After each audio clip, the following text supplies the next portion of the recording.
It is my pleasure to introduce today's speaker, Byron Wolt. Byron has a unique perspective on the topic of culture developed through both life experience and study. Byron continues to learn about people and culture in part by randomly starting conversations with strangers everywhere. His goal is to start a conversation today. Please welcome Byron Wolt. The other thing about it is I just want to be clear. In my introduction it says I was a student in Wales. One time when I'm giving the presentation, I don't know, 150, 200 people, everybody had to write an evaluation of the speech after the presentation. And I'm just going through all the speeches, and I came across one that said, "You can't live in a mammal." I can't live in a mammal? What? No idea. So I just put it aside, kept going. The next day I'm giving the same presentation. I said, I lived in Wales, and I'm like, oh, I get it now. If they were trying to be funny, that was funny, and I wish they would have said that out loud. If they really thought I was trying to tell people I lived in an animal that swam in the ocean, I'm a little bit worried about the other things in the presentation that they learned. But same but different. Think culture is too, and so just think about it. We eat different foods. We all eat. We say hello to each other in different ways, but we all say hello to each other.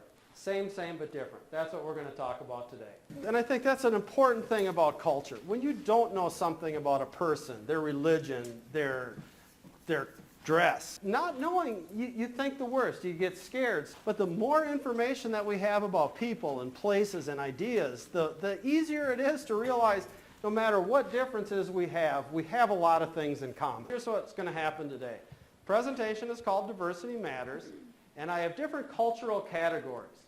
Each category has questions and answers. All right, food. Now, how many of you enjoyed your lunch today? Yeah. It's always interesting to me to do this one right before lunch, because before I get to the questions, I do want to talk a little bit about some of the foods that I've eaten in traveling. So I want to put a little disclaimer on this, a little bit of a warning.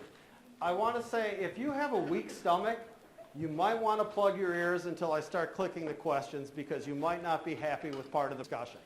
If any of you love your pet at home, you might be slightly saddened by one small part of the story here. But other than that, it'll be fine, and once we get to the questions, you'll be good. Cows are sacred to who?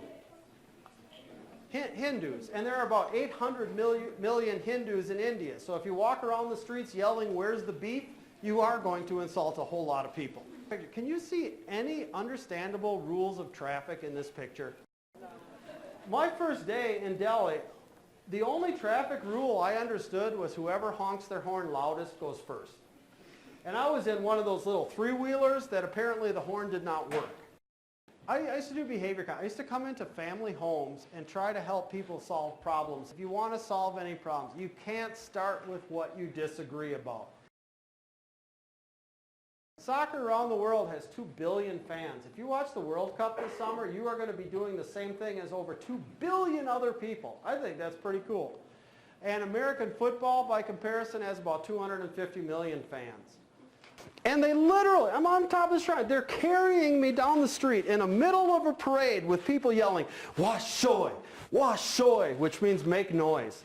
I'm thinking, I've been in this country a week, and I'm already being carried on people's shoulders down the street in a parade with people celebrating. Man, I'm going to love this country. Thank you. Thank you very much.